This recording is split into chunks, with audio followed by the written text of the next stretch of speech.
everybody. Welcome back to the Everyday Night. I'm Joe. And I'm Jeff. And Jeff, this is, again, a timely topic, but very specific to the area of the medieval reenactment we do, the Society for Creative Anachronism, or SCA. In some ways, it looks at, we're going to look at medieval reenactment generally, in broader terms, but yes. It relates to that. It's an issue that people in the organization and other organizations who do also purport to do reenactment are would be aware of, but it's something that I think is worth discussing because it touches on a lot of larger issues. Well, we're going to start off at least with a particular incident that was the catalyst for this conversation. But speaking of catalysts, what are you drinking? Well, I have tonight a gimlet, a basil gimlet, which is plucked some basil from the plant in our garden, muddled it with lime juice and simple syrup rather than using Rose's sweetened lime juice, which always has a metallic taste to me. I agree there. And then added, I made an earlier one with vodka. This one is with Tanqueray 10 gin, an actual heavens to purgatory. Yes, but I find that Tanqueray 10 is not juniper forward, and because it's the juniper I don't like. Right. And then garnished with a fresh basil leaf. Basil, yeah, very nice. And the gimlet, there are two stories about its origin. The less accepted story is that it's named after, because it had a biting taste, it was named after the gimlet, which was a boring tool to drill into barrels of gin. The more widely accepted origin story is it's named after British Rear Admiral Gimlet, with two T's and an E, of the British Navy, who sailors were the officers on board ship had a daily ration of gin. He added lime juice to it, which they needed to prevent scurvy. Well, they had limes at any rate. So, but the lime juice was bitter, and the gin wasn't that palatable either. So he combined that. The sailors had a daily ration of rum. Right. They added their lime to it and started to make something that's generally thought of as grog. Well, they also added sugar. Yes, well, and sugar in this as well. So it sounds like he was making his own sort of version of grog with his gin allotment. Yes, exactly. Okay. So, and it's quite good. And you, what are you? I was in a bit of a rush to make our meeting this evening, so I got just a little glass of my favorite peppermint schnapps, a Blue Ice 101, which is 101 proof, so it gets its name. Ooh. Well, most schnapps are 100 proof, so this is just that. It's a tiny bit more, but it's a nicer, crisper peppermint flavor, not quite as sweet as like a Rumpelminze, the sort of classic peppermint schnapps. And it's much better, lighter on the palate than like a Arrow schnapps that I was introduced to in high school for snowmobiling. But I like it as an after dinner sort of aperitif. Like having it'd be an aperitif is before dinner. Oh, that's true. It'd be a digestif. So. Yes, a digestif. Yes, thank you. So here's to you. Okay. It's easy to get the stem of the leaf cut in your teeth. So let's talk about the exact incident. We'll just mention it first. Yes, and I think we can describe that briefly. The Crown Prince of an SCA kingdom went to an event of another organization, right? Wearing his regalia and being purporting to be the royalty, and was welcomed there, and said he was reaching an olive branch to the people there. The reason he was reaching out an olive branch is because the organization he went to was a splinter group. It was founded by people who didn't agree with the inclusivity direction that the SCA was taking, of broadening from its earlier documents of a European focus to saying anyone, anywhere in the world, in the medieval time frame, is welcome, and being more the SCA has opened itself up to any culture pre-17th right. Yes. I personally always thought there should be a start date. I agree. Which I thought should be approximately the fall of the Roman Empire. I think that was back when I started in the SCA, that was given out as a sort of unofficial start date of the fall of the Roman Empire about 600 AD. It was. But they gave it a nice round 1,000 years. 600 to 1600. But it was never officially written, or if it was in such an ancient version of documents that it was no longer there. I know that when I was on the board and we were working on corpora, on the rules of the organization, I wanted to include in the mission statement pre-17th century on Earth. Well, that's something. But it was that people thought I was joking, and I wasn't joking, because I didn't want to see fantasy characters and mythological characters and so on. But anyway, the organization that split off by people. Not the first organization to split off, or to. They're not the first. No. But this particular one limits it to European, and says that in their rule. Well, you found their rules and specifically said what they said.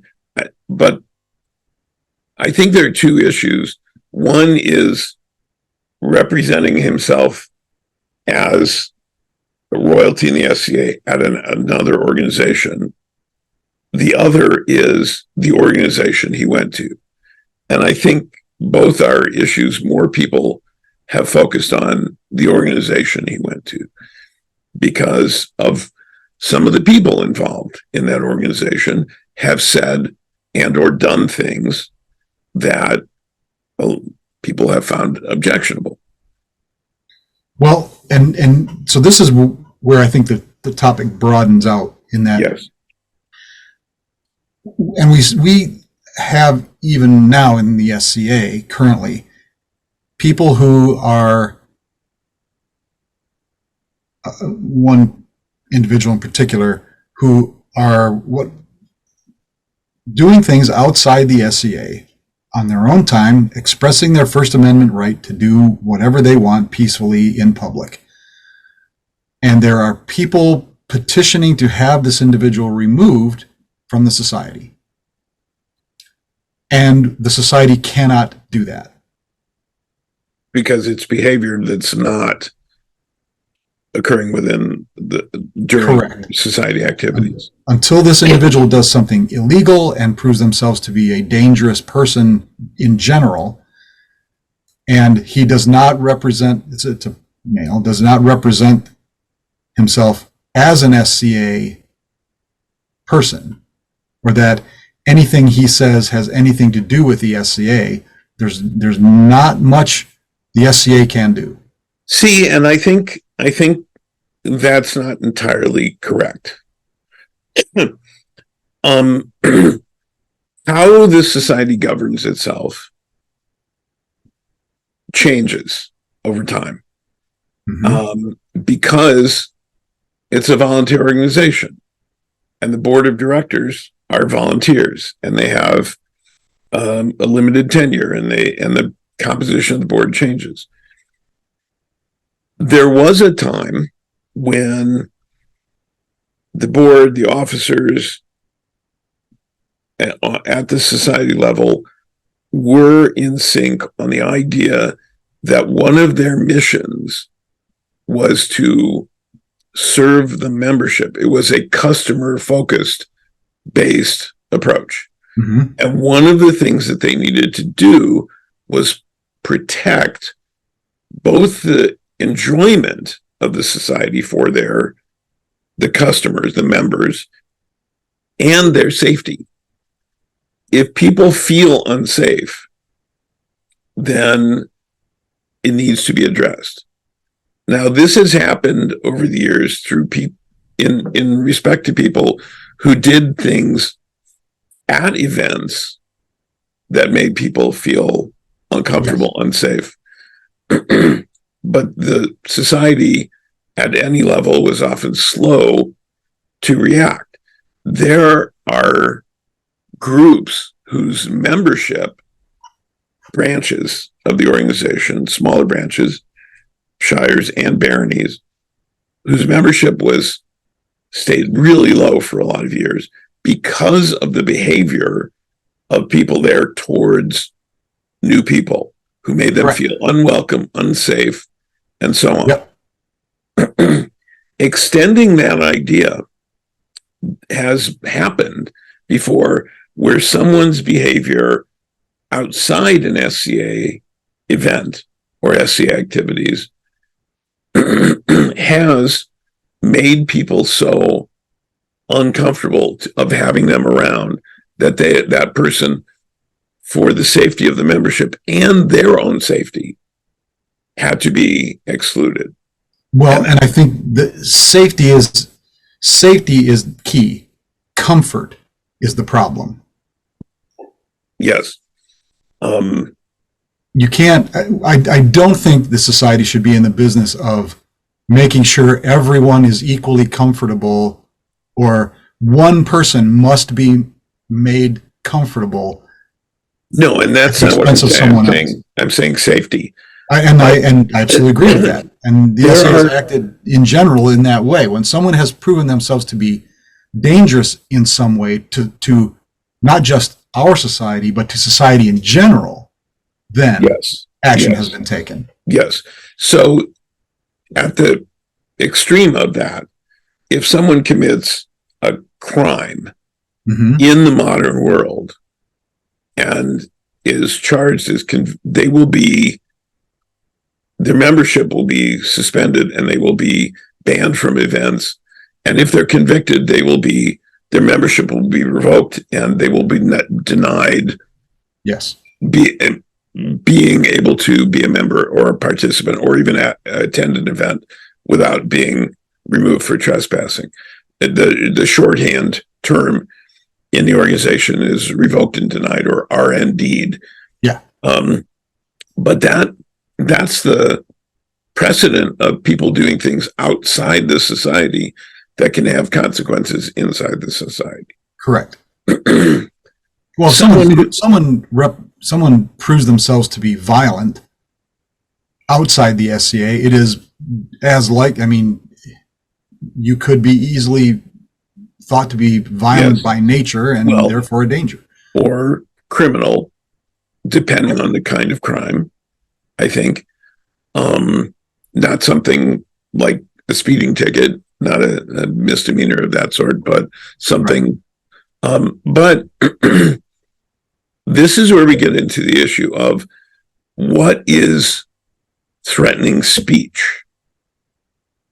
And this is a very broad issue in terms of speech online and speech in person. What is threatening speech? What kind of speech will make somebody feel threatened. I don't just mean comfort here, but or offended, but feel unsafe. Okay. Right. So, but I think this is a salient point here, that I think that someone can, or it has become commonplace to say that because I'm offended, I don't feel safe, that the two are so closely linked. Now, if you don't feel safe, obviously you're not comfortable. But right. To be offended by something and making it becomes a shorter and shorter step to feeling unsafe. Let me give you an extreme example. I want your take on this. Well, but the extreme examples are not the problem. The extreme examples are obvious. I know, but we can back up from that. Okay. All right. Someone displays a swastika. Yes. I'm not only offended by that, I feel that that person is, by displaying that, is identifying themselves as a threat to me, because the swastika represents the Third Reich, the Nazis, whose intention was to kill me. Yes. So the display of the swastika to me is not only offensive, it's offensive because it's a threat. The person displaying that is demonstrating that they agree with the ideology that would have me killed. However, yes, I think, and I agree with that. I absolutely understand your position on that, and would agree and support you in that. Now, but we talk about the swastika, and if somebody rolled up to an SCA event and their heraldry was ghouls upon a plate, a Philfot sable, right, I would run that son of a bitch right out of the parking lot. Right. Okay. But we have had already someone in a period pattern of trim using what was a Philfot. Right. Absolutely period existed hundreds of years before the Third Reich. Right. And that became one of the largest social issues in the SCA in decades. Yes. And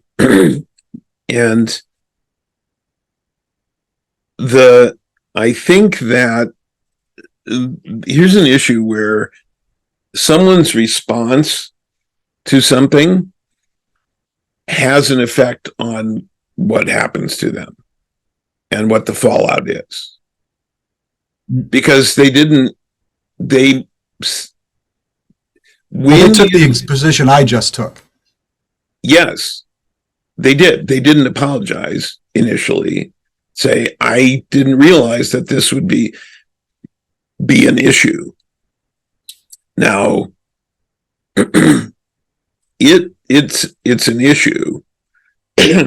I recognize the historical nature of that symbol. Right. But organizations, Native American groups, Hindu organizations have acknowledged that the meaning has changed, that the meaning of what that symbol was has changed because of the horrific crimes perpetrated under that symbol. I'd have to refresh myself about that particular incident. I know that the person wearing it was not apologetic, if I recall correctly. The maker was. Well, the maker destroyed the garment. He did. After hundreds of his hours of his own work. Yes. As while they weren't, I think the people wearing the garment were royalty. It was a coronation garb, if I remember correctly. They weren't apologetic because their intent was harmless. But intent and result are not the same thing. You can have, but at the same time, no one was actually harmed. So yes, if you don't intend harm yet you cause harm, yes, okay. But no one was actually harmed. The harm potentially was to the organization. Oh, okay.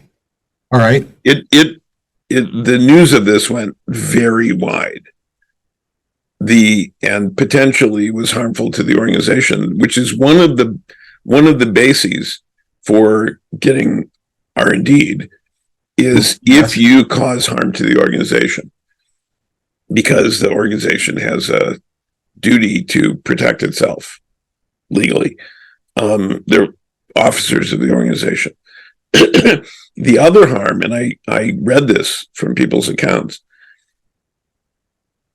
kneeling to swear fealty and seeing that in front of you causes a level of I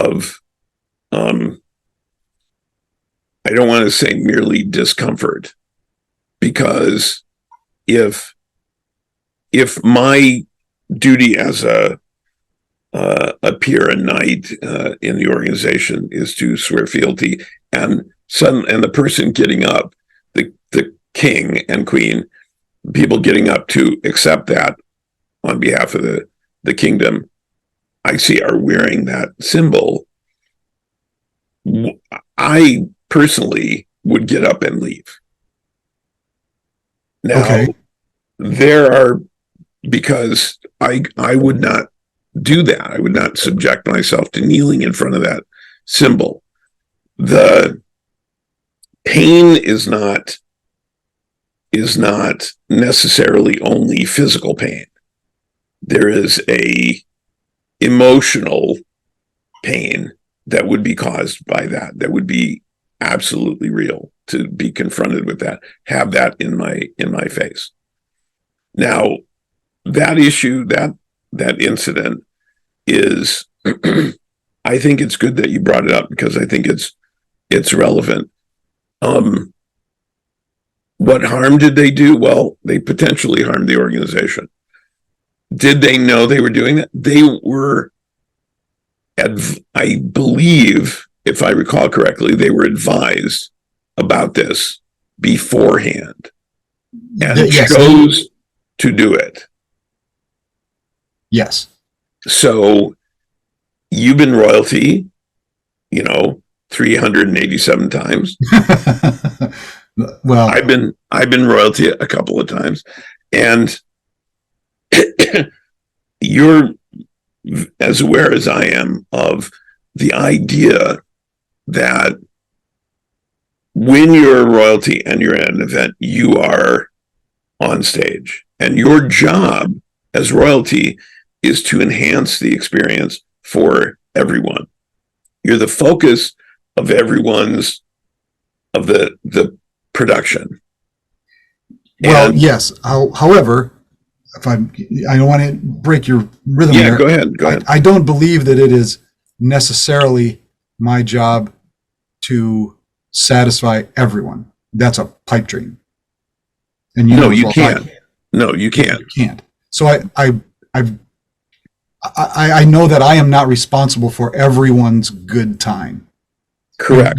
You make it. You try and do it for as many as you can, or at least a segment, because we change royalty often enough. Yes. You play to a segment that represents your own enjoyment as well. And then I know that one of the things we've talked about before is that neither of us sets out to intentionally offend someone. No, but we're willing to do it when it's appropriate to do so. When somebody deserves by their actions to be called out on it. Yes. In that case, the royalty were not giving appropriate care and doing due diligence to not intentionally the effect of what they were doing. They weren't thinking. I know you think ahead a lot about the effect of every gesture, nuance, phrasing, and garment you wear for its effect. Right. You can't anticipate everything, but when you make a mistake, you say, remember, we've talked about the steps of a correct apology. I did something wrong. I apologize. I promise never to do it again. How can I make amends? Right? My mother's 4 steps. They didn't do that. If people do that, that tends to, that's not a get out of jail free card, but that is a take your punishment, admit your fault, take your punishment, and you can move on. When people don't do that, and their first reaction is defensive, and then they are emotionally invested in defensiveness, they get in trouble. They get in more trouble than they would have if they admitted they did something wrong. I may be mistaken. What I'm recalling of that incident was that their first response was the royalty we're talking about wearing this trim was, no, it's not what you're saying it is. It's something else. It's a period thing. It's not. It was not intended to be offensive. This is a. They were talking about it like a man. This is manufactured outrage.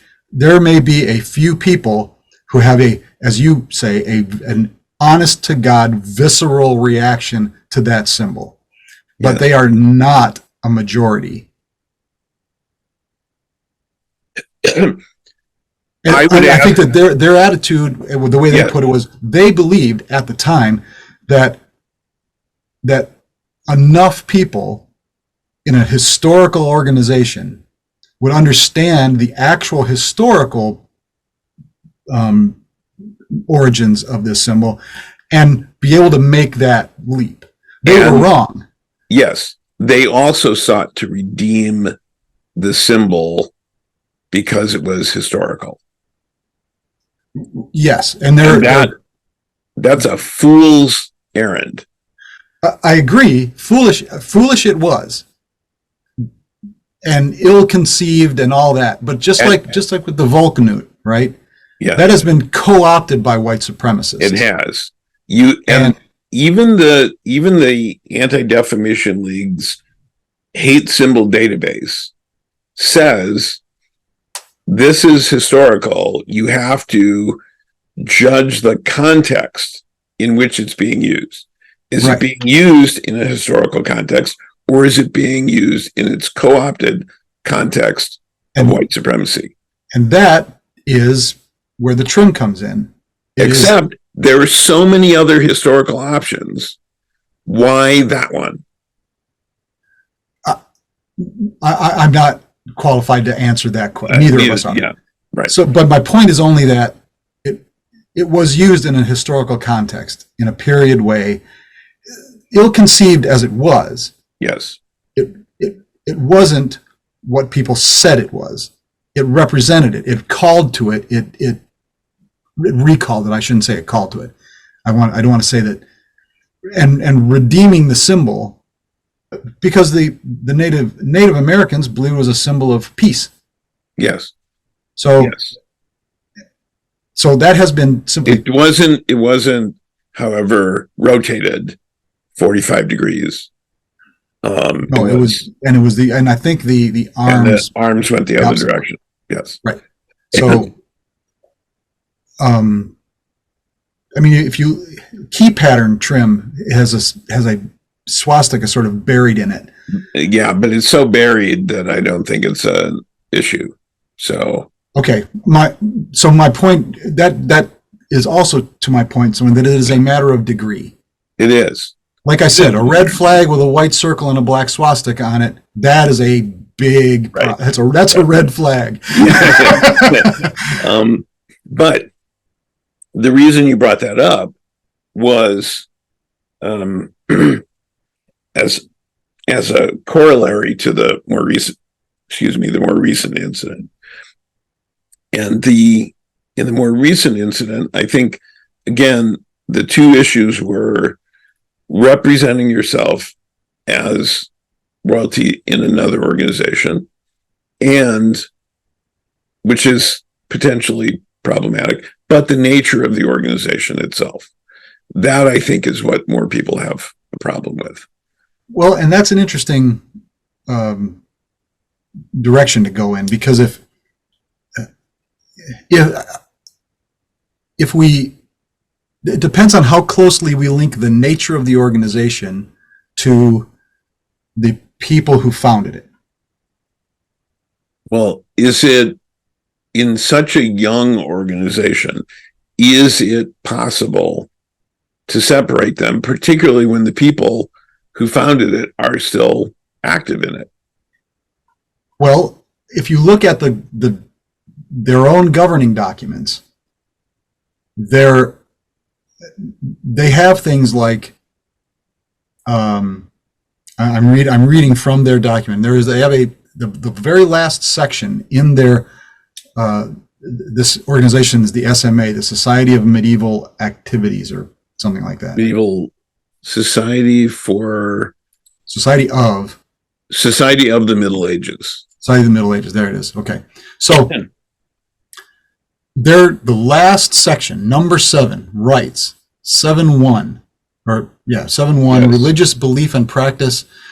They differ from the SCA in that they allow people to use religious iconography in their heraldry and on their person and so on, beyond just like a simple cross, which we also allow.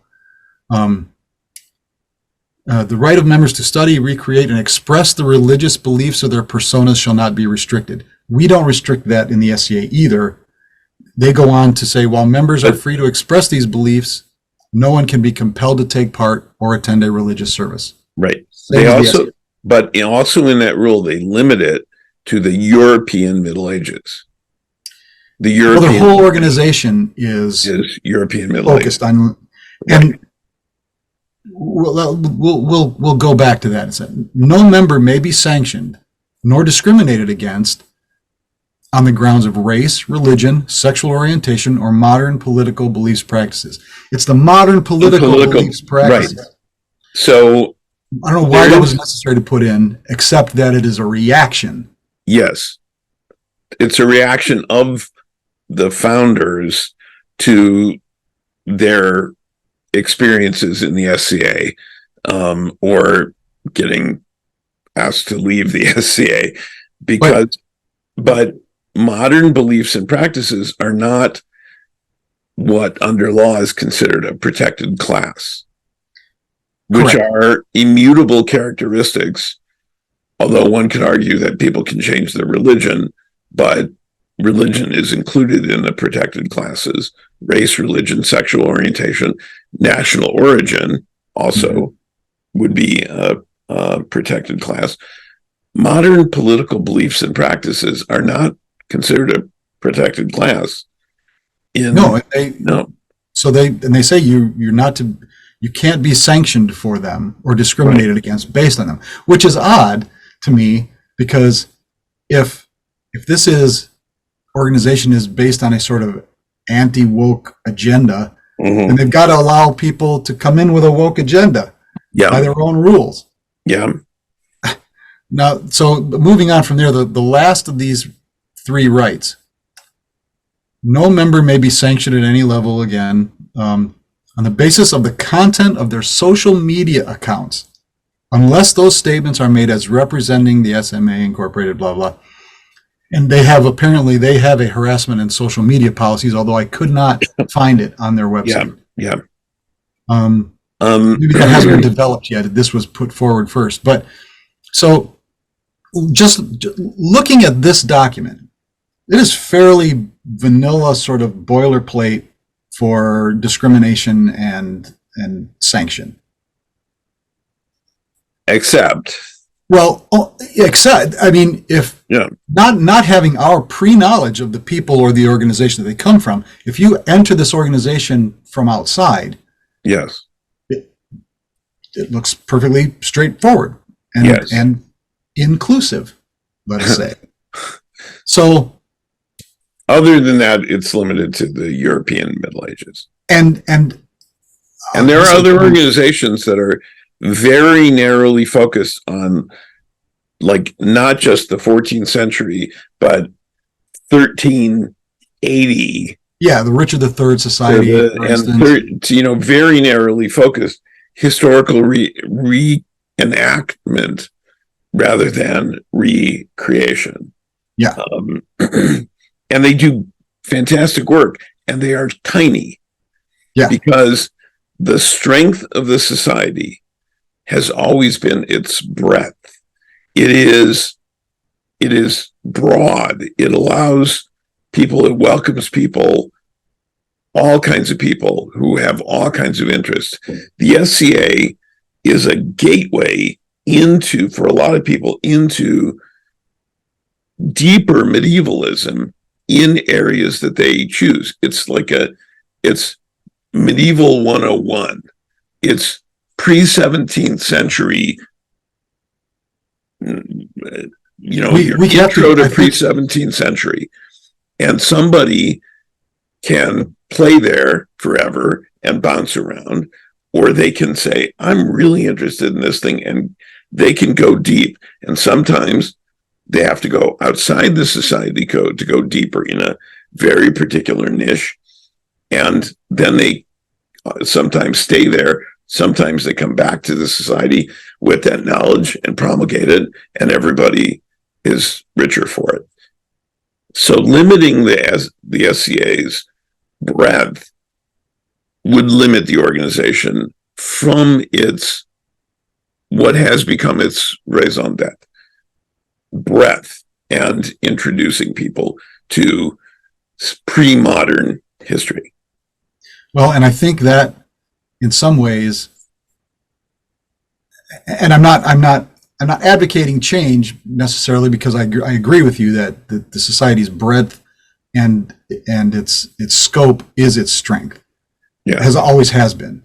We make room for a lot in the SCA, and we've made room for even more, to the point where I think we have to kind of stop calling ourselves a medieval historical organization. Yeah, we're simply historical. A historical organization. Yeah, there are things that, my focus has been a certain period of the Middle Ages and some of the Renaissance in some of those things, because that's what interests me, and mm-hmm. particularly with a focus on Europe, and particularly a focus on Italy. Right. And particularly focus on Florence, and because that really interests me, and that's where I chose to dive more deeply. But that's not that other people are more interested in other parts of it.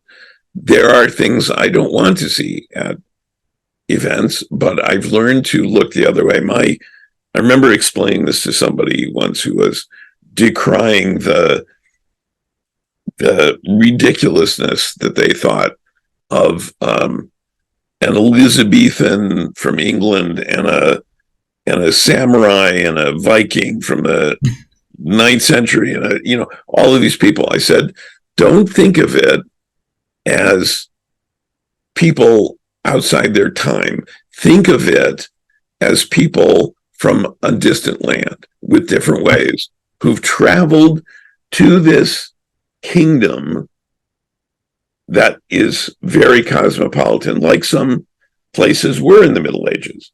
Sure. Like, like parts of Italy or parts of Spain before El Cid, or like Istanbul. That's Constantinople. That's Istanbul. That's not Constantinople. You get it. Yeah. Now it's Istanbul. Now, yes. So there were places like that where you go there and you have different ways, and right. But everybody understands you're from a different place. If we encountered a person with different clothing, language, customs, we wouldn't assume they were a time traveler. Even right. now, we would assume they're from someplace distant. That, for me, is the conceptual premise of that allows us to do things at an event. Right. But I've cooked that right into my persona story. Oh, me too. Yeah. Yeah. So yeah, I get that, and I buy into all that. I don't limit myself to one period as far as clothing for exactly that reason. That, hey, I'm in this cosmopolitan place. Why can't I adopt, for one thing, clothing that's more appropriate to the climate I happen to be living in compared to my persona? So, and we do this. We fight our wars with mock weapons, and we fight with honor instead of just trying to wipe out another tribe. Right. So, yeah, that's all. We can embrace all that, and it's all good, and it makes the society work the way it does. Right. But all of our structures, all of our titles are medieval European. That's where our base was. There. Yeah. And so I have no problem with another organization wanting to say, no, we're going to limit it to this. It's still, what was it, what did they say, 400 to 1500. So it's still 1100 years in this other organization's SMA. Oh, I didn't see what their time frame was. It's 400. And we used to bandy about a 600 AD start point. Yeah, but that's the Middle Ages. The Middle Ages, I mean, it's middle between the ancient world or the so-called Dark Ages and Renaissance. It wasn't even called the Middle Ages while we were in the Middle Ages, but right.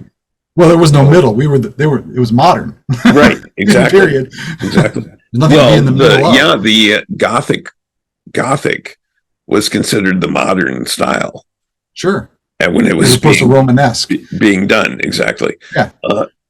So I don't think they even called it Romanesque in period. That's how we call it. What we refer to that architecture and style. But so the Romans just said we stole it from the Greeks. So and so I have no problem with an organization doing that. In fact, there's a bit of me, and this may get me in a certain amount of trouble, that in the SCA,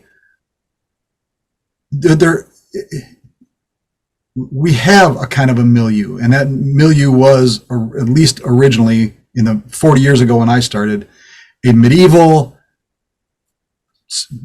quasi-European. I mean, it was the greater European and contact with European. But it was usually centered around a kind of either a semi-feudal or a sort of proto-republic demographic, right? That was the norm in that region. Well, even the names of the branches. Yeah, sure. Baronies and kingdoms, baronies, shires, so on. Right, and all of our titles are all English titles, although we allow other languages. Yep. They refer specifically to a particular type of feudal rank. Right. So I think that it's possible to simply to dilute the organization for that to all be meaningless. Yeah, but I think we're talking about the similarities of another organization, but what it really comes down to are the people there, and because as you said, somebody just looking at the documents, or the website, there's not necessarily an indication that there's anything amiss. I think the problem that people had, there were two things, as I said. The fact that he was representing the society, because as the heir to a kingdom, he is an officer of the organization, at another group, but then the nature of the group. And the nature of the group is inextricably linked with the people who are founded it and are still there. But I think you're right that is currently the case. Yes. But my point with bringing up the fact that the documents are fairly benign, the organization may grow to no longer necessarily include these particular individuals' agendas. Or it may embrace that and go forward in that direction. Yeah. But we don't know at this point.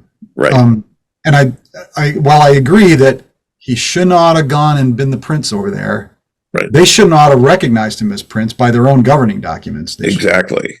So there's a mistake both sides there. Yeah. He also didn't check beforehand. I mean, the example he used before, the coronation garb, they were advised beforehand, is my understanding. And I apologize if I'm incorrect about that, but that's what I read at the time. He didn't check with the princess, the king and queen, who he is the subject of, the officers of the organization who have a duty to advise about such matters. He didn't check, and I've often heard it's better to get forgiveness than it is permission. That is not always true. That's not always true. It is not always true. Sometimes it's better to get permission, and if you can't get permission, don't fucking do it, because there are going to be repercussions. Right. Agreed. So, but now, so then, extending this a little bit, is this organization then forever anathema to the SCA? Now, our ranks don't transfer, obviously, according to their documents and ours, but there's nothing really to keep any member of that organization from joining our organization as well. Unless they have specifically been prohibited from attending or being a member of the SCA. Right. Yeah. So I'm not saying this is what happened, but under better advisement, this individual might have gone, or an individual from the SCA could go to one of these go to a meeting of this organization and say, hey, I belong to this other thing this is a splinter group of, you're welcome to come over there and check it out and hang out. And I think that going as a individual, not representing yourself as a prince. Right. Yeah, you can do that. There's nothing to say you can't do that. Yeah. No. However, there was a I don't want to say large, but a fairly loud contingent when all of this was happening, saying, well, if you go and hang out with Nazis, you're a Nazi too, as you were alluding earlier. This is when we were talking before, and I don't, it's a little different. I would put it a little differently. So here's. You would and I would, but these people weren't. Right. So but let me clarify. So when I was growing up, my aunts and uncles would say horrible things. My mother's siblings. My mother was wonderful. But her siblings were terrible people. And they would say awful, racist things. And I would call them on it. And I would speak up right away and say, that's wrong. And what you're saying is wrong. And I would do that. And my mother took me aside and she said, you're not going to change their mind. I said, I understand that. But if they say that and I am silent, my silence is complicity in what they're saying. The other thing I have added since then, my mother just shook her head and I said, hey, I'm the person, these are the values you raised me with. So, yeah, right. But since then, I have explained to people that when I engage with somebody in a public forum, often social media, and they are unable to change their mind, unable to provide evidence, unable to recognize credible evidence, but they're making all these fallacious arguments, usually racist, homophobic, cultist, all sorts of things. And I take the time, which is too much time, to dissect what they're saying and counter it. I'm not doing it because I think I will convince them. I'm doing it for the benefit of the other people who are observing the conversation, yes, so that they have ammunition, they have evidence, they have arguments with which they can potentially reach someone who is persuadable. So sitting down with a Nazi, if you sit down with somebody and you hear them espouse racist, homophobic, transphobic, anti-Semitic, horrific beliefs, and you don't either challenge what they're saying or get up and leave, there's a degree of complicity. Okay. If you remain silent, silence is silent, as I don't remember who, I think it was Elie Wiesel, the Holocaust survivor and author and Nobel Prize winner, who said that silence always benefits the oppressor. Yes. I'm familiar with it. And so it's incumbent on all of us to speak up when we encounter something like that. Now, I could see somebody would go and not know and hang out and say, oh, these are okay people, and I had a good time. Fine. Until that person finds in that situation that they are inevitably, I think, confronted with the beliefs, the abhorrent beliefs expressed by these other people. Then it's up to them to either choose to stay and be complicit in that, remain silent, be complicit, stay and adopt it, or leave. And again, I point out their own documents that, yes, while an individual and even the founders of this organization, yes, may have what you and I might consider ridiculous, backward, abhorrent philosophies, it appears that they are trying to create an organization at least what I've got, their own words say, this is what we're actually doing. And if you're willing to do these things, you're welcome in this organization. They're not now, whether or not in practice they are as good as their word, right? That's another thing. But the evidence I have says race, religion, sexual orientation, or modern beliefs do not matter to the organization. They're not trying to keep out, according to their own documents, woke or trans or gay or people of color. They're specific in their documents saying they are not doing that. They are not allowed to do that. Right. So, but there are people there who have expressed those beliefs, who are not only accepted, but are helped found the organization, who I would not want to associate with. And okay, granted, I'm not even, there's no argument there. I don't know, for one, I don't know who founded this organization. I don't remember why they were ousted from our society. So that might be a something to look at. My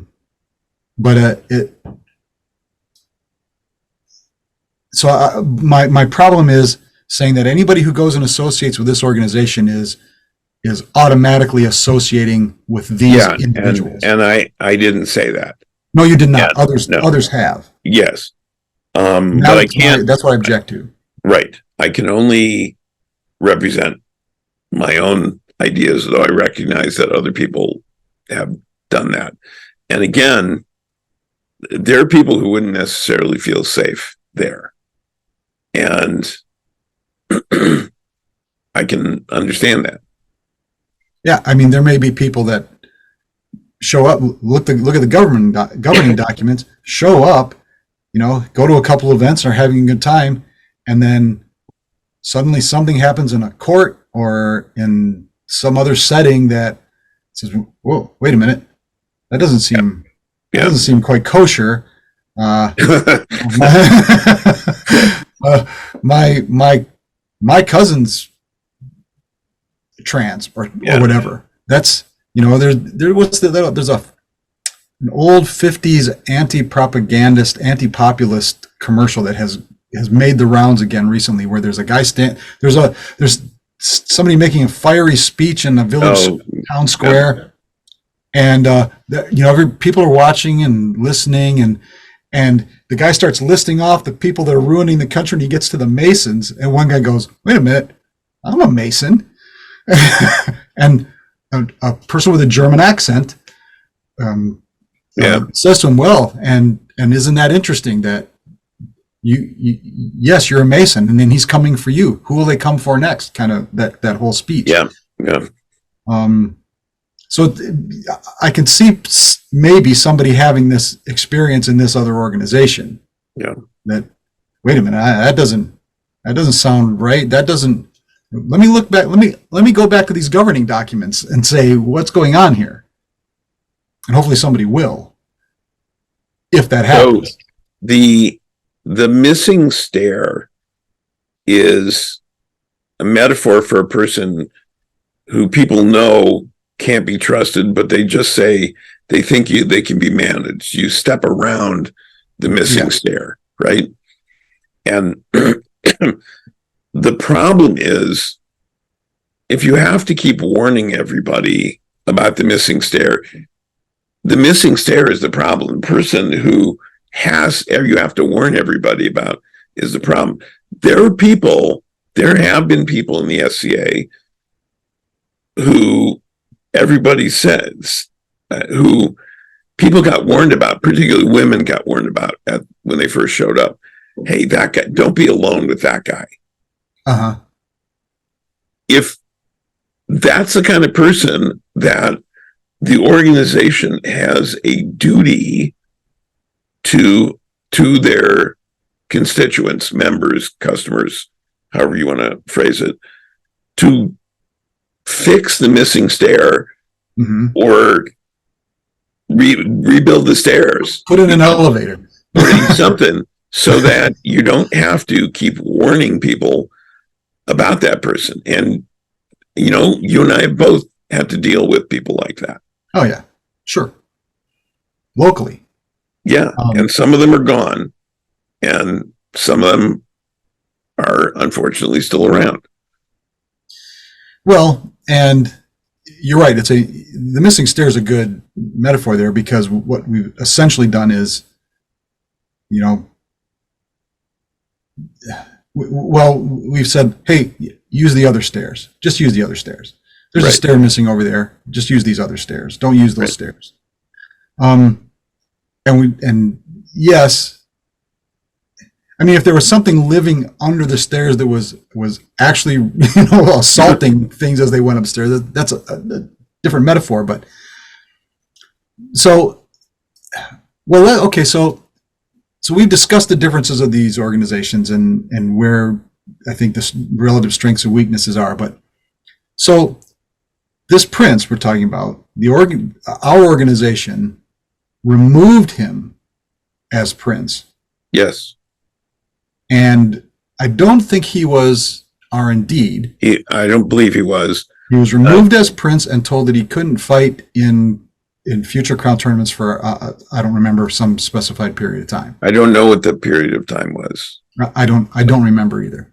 So do you think that was appropriate? Was it too lenient? Was it too harsh? Where do you fall on that question? I, having not seen all the evidence presented to the board of directors upon which they based their decision, having only seen the discussion of people who have a point of view, not having really heard from him, not having seen the evidence, I would not venture an opinion about the severity of the punishment or results or sanctions.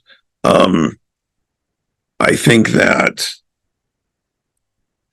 again, I go back to the penance step. How can I make it? How can I make it right? If you find yourself, if anyone finds themselves in a situation that they need to apologize for, again, they have to admit they did something wrong, apologize, promise they won't do it again, and promise to make amends. If they don't offer to make amends, someone will impose amends on them.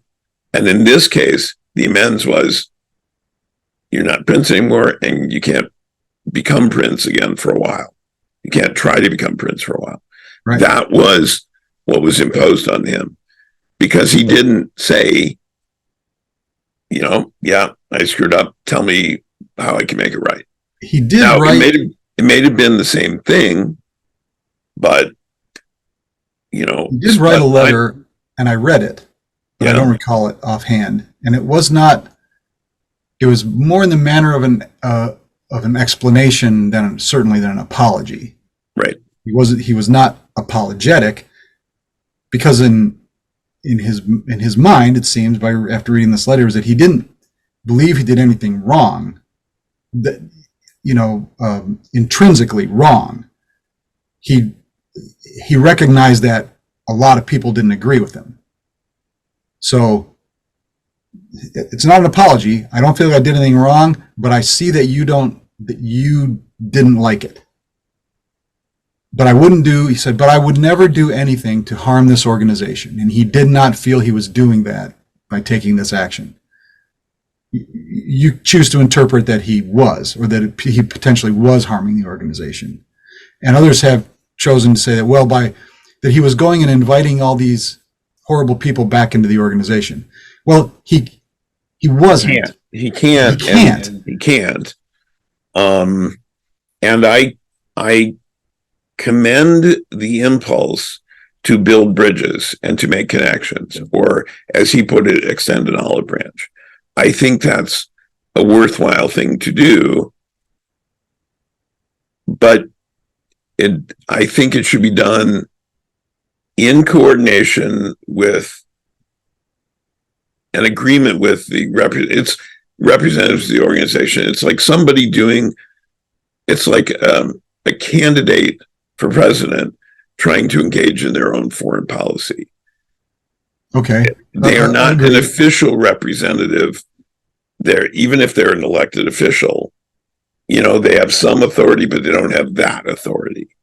Right. And like a senator, yes, trying to conduct foreign policy. Yes. Or like, a presidential candidate, like, Richard Nixon, for example, contacting the North Vietnamese government through back channels before the election of 1968 and telling them to delay peace talks, don't find peace, because when I get elected president, I'll make you a better deal.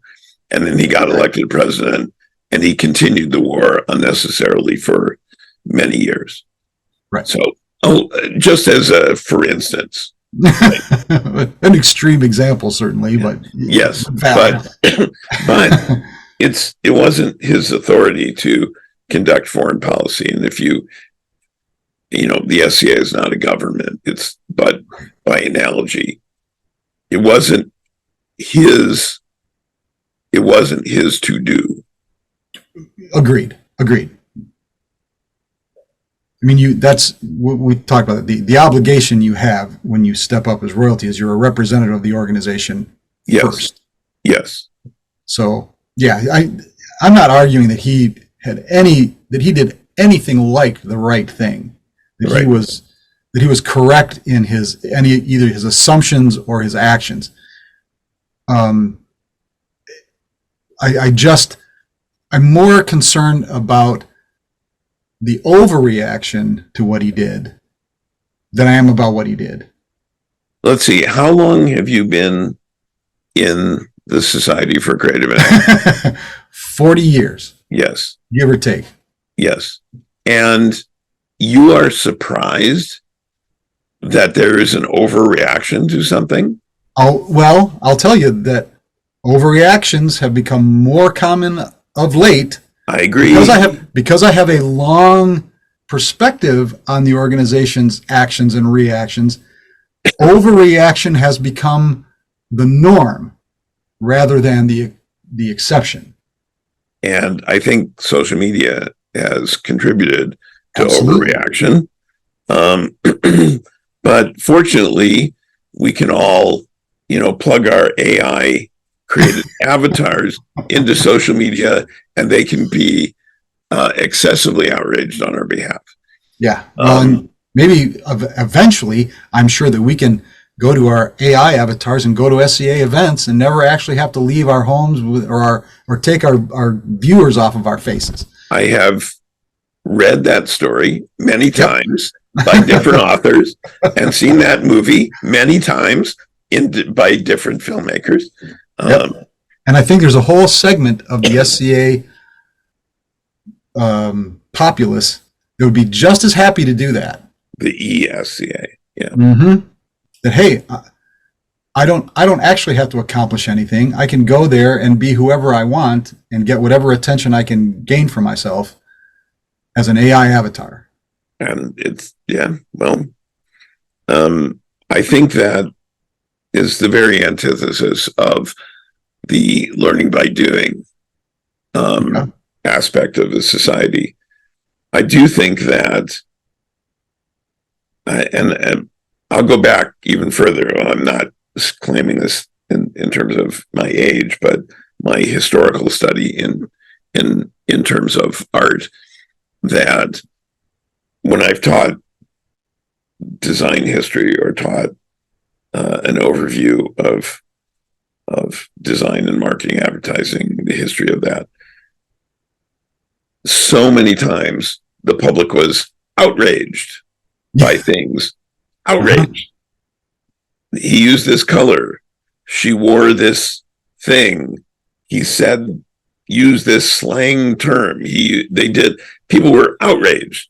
So the idea of outrage, while it may seem more prevalent in the social media era, it is not new, and it's not new in the society, and it's not new in any organization. It's any human society that has rules, and we've talked about rules and decorum and etiquette and all of that. Any society that has that, the people who staunchly defend that there will be people who will be outraged. I do think it's important to note that while some of the reaction may seem like overreaction, there are legitimate concerns that people, particularly marginalized people, have about the conduct and statements of some of the people who are associated with this other organization. And marginalized people, traditionally people who are viewed as marginalized for a number of reasons, feel more vulnerable. And it's understandable that they feel more vulnerable. They don't have the privilege or means sometimes, or methods of protecting themselves or defending themselves, and often feel more threatened by things that you or I could say fuck him, you know, right? Well, not everybody has that. And you're a white guy, ostensibly. Ostensibly, yeah. appear to be one, although some of the guy who rolls up with the red flag, as you said before, would not consider me to be one. No, would not even consider you to be human. Exactly. Right. So I understand that. And I have the family stories of the family who fled, or the relatives who like my mother's parents raised two cousins because their parents were killed while they hid in the back of a closet.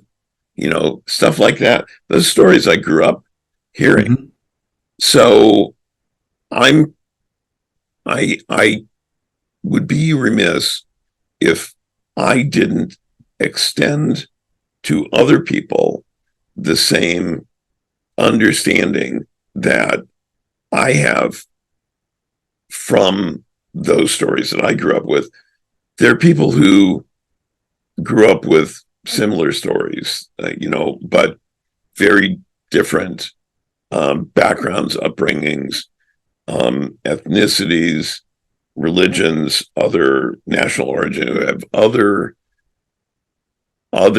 characteristics, immutable characteristics, that they have horrific family stories as well. And there's a generational trauma. So I think it's essential to recognize that those people legitimately feel threatened by the speech and activities of people, and thereby their presence. There are some people, they aren't just missing stairs, they're trying to burn down the whole fucking building. So yeah, I won't disagree that there are certainly people like that out there. But that sort of really extremist attitudes I need more evidence of that than somebody somewhere in this organization, one of the original founders of an organization, had these terrible, it's like, well, I wouldn't work for Ford Motor Company because Henry Ford was an anti-Semitic bastard. We talked about separating the art from the artist. Yeah. And one of the things that makes it possible is time and distance. Okay. Time, if I can admire the work of Caravaggio, although he was a complete fucker. I can admire the work of Picasso, who likewise was a misogynistic asshole. I'm a big fan of Dali, and he was a crazy motherfucker. Indeed. But it's Henry Ford. Fuck Henry Ford. Not everybody who works in the company, not the company itself. Right. Him. Agreed.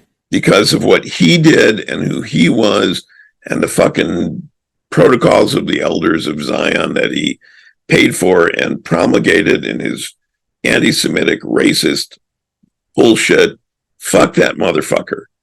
I hope, I hope he's burning in the hell he believes in. Okay, fair enough. Right. But you see the extension here, right? Yeah. So I someone who, and again, I don't have a recording of this prince, and I've already stated that this visit was ill-conceived, particularly as royalty from the SCA. Okay, that I stipulate that, but I don't believe he went over to this other organization and said, "Hey, we don't really care that you're a homophobic, misogynistic bunch of shitheads. Why don't you come back to the SCA? We'd really love to have you." I don't think that's what he said. I don't think that was his implication. Without evidence, that he said that. I think that's unlikely that Yeah. he said that, but I don't know him personally. I don't know his beliefs or thoughts or things No. he's espoused, and I'm not talking about that. But like I said, I find that completely unlikely. And so labeling this guy as someone who was essentially claiming that that's exactly what he was doing is Well, just as extreme and ill-conceived and yes. stupid. And Although, let me go back to I said, I would call out my aunts and uncles. yeah, So I was not complicit. I'd confront people on social media for their bullshit, but I would not also therefore go and necessarily sit down with people. I am not the person, and I know people who have done this or have read of them, where they specifically go and find and establish a relationship with people with hateful opinions to try to introduce them to a broader worldview. I'm not doing that, but I'm also not going. If I am sitting down with somebody who I don't know, and I find that they're doing this, my choices are confront them or yeah, challenge what they're saying. If I feel privileged enough and safe enough to do that myself, which I usually do, there are some situations I wouldn't. I'm not about to walk into a bar populated by Nazis unless, it's like recreating a scene from the Hebrew Hammer. Shabbat Shalom, motherfucker. Shabbat Shalom, motherfucker. Such a great movie. Such a great movie. Best line in the whole movie. But not about to do that. But I generally feel safe enough, understanding the environment, the situation, and so on, to say to somebody, what you just said is unacceptable. If I can't do that, I will leave. And sometimes I will do that and then leave. But so from that derives the idea, if I choose to stay, knowing who that person is, what they said, what they believe, what they espouse, and I choose to stay, I am complicit, because if I haven't challenged them. If I've challenged them, and now we're in a conversation. But sure. So I think that some people's reaction is you lie down with dogs, you get up with fleas, Yeah. So. And that's certainly true. Or at least that I am happy. I will in a social, you've known me as long as anybody. I am happy to engage in a social setting about just about anything. Yeah. I've got opinions. You got opinions. Let's hash them out. Let's have an intellectual exercise. Let's see who's thought this through more. Yeah. And one of the reasons, we both enjoy doing this. Right. And there are times when you've witnessed me sometimes go, I didn't realize that. Okay, let's go from that point and see where it takes us. So I guess my big gripe here is that there are still people who won't do that. There are still people who will, I've got this position and I am going to fire a rocket at anything that seems slightly outside of my experience. There's a principle, Stephen Covey's 7 Habits of Successful People. He essentially took a lot of ideas from other people and relabeled them and copyrighted everything. And every single fucking word is copyrighted. But it's a useful summary of stuff. And one of the things I remember from that is seek first to understand, then to be understood. Mm-hmm. And before I fire a rocket down some motherfucker's throat to meet the one I just fired up his ass, so they explode in the middle and blast the motherfucker to smithereens. Before I do that, I want to make sure I completely understand what they're saying and who they are and why they're saying it. Well, that at least that allows you to aim the rocket more precisely. Exactly. I absolutely get that. Yeah, I don't put somebody on blast until I'm sure that they really truly deserve it. Right, and it's surgical strike. Yes. Right. Nice. However, I do remember seeing a post a couple of years ago during the height of the pandemic when it was video, a couple people shopping in the store and they're wearing masks, and they are masks with a swastika on it. And I took that photo and I added a caption and arrow, and it says, "Hit me here." Because that's, to me, that's exactly what that's saying, you know. But you know what? I've seen the same picture, and I saw, and I don't credit it, but the people who are wearing that mask, the statement that stupidly, the statement they were trying to make was a sort of opposite, that I'm wearing this because I am being forced to by a fascist regime. Right. That was their message. Complete marketing failure. Yes. Failure. What we have here is a failure to communicate. Yeah. So of course, you know the reference from Cool Hand Luke, baby. Great Paul movie. Newman, you got it. So here's anyway, go ahead. What? I'm trying to remember the name of the actor who said the line. What we have is a fairly great character actor. Strother Martin. Strother Martin. Okay. Yes, it was. Okay. I always want to say, I know it's Strother Martin because I always wanted to say Burgess Meredith, and it's not. It's not Burgess Meredith. No, it's not the Penguin. It's Strother Martin. So, but what was I going to say? You derailed me with the Strother Martin thing. Yes, they were trying to say the opposite of what they said. But I have also seen people trying to make the same point, and they were wearing yellow stars. And yellow stars were what Jews had to wear during Nazi occupation. Yep. And before they were carted, train card off to concentration camps or death camps. And that is the most insensitive bullshit. Yes. I've seen in my entire life. Yes. And I think you were talking about overreactions. That's the whole overreaction to vaccines and masks and all of that. You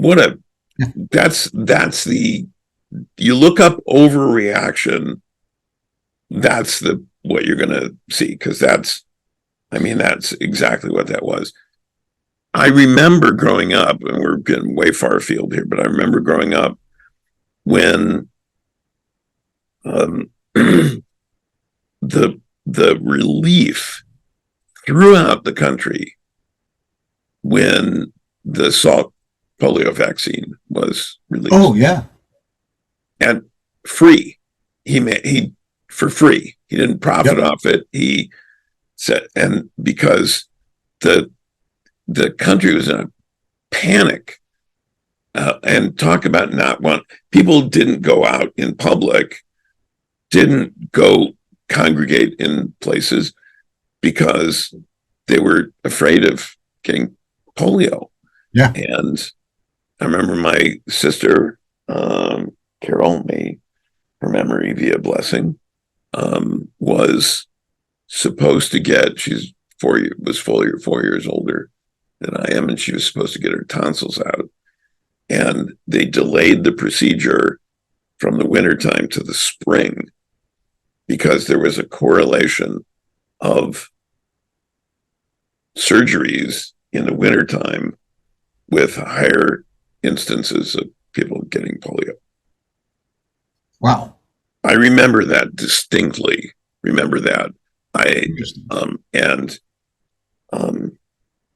So yeah, and so to have lived through that and seen that tangible relief, and remember having to line up and get vaccines and stuff, remember all of that, and to then see the reaction to vaccinations and the denialism of the pandemic, absolutely because of the cult leader who said that, who directed everybody to do that. I think that there was, I don't think. I think it was a large part of it. It certainly was a contributing factor, but I don't believe Donald Trump has had an original thought in his entire life. So I think he was parroting, as he always did. He's a populist. He was the mouthpiece. He was largest megaphone. Yeah, so if you amplify bullshit, he wasn't the only one amplifying it. He amplified it because he believed he could gain some cachet by saying it as well. Yes, he did. But he was the loudest. Well, he had the biggest forum, certainly. Exactly. But that wasn't his idea. No. I don't think he ever had an idea.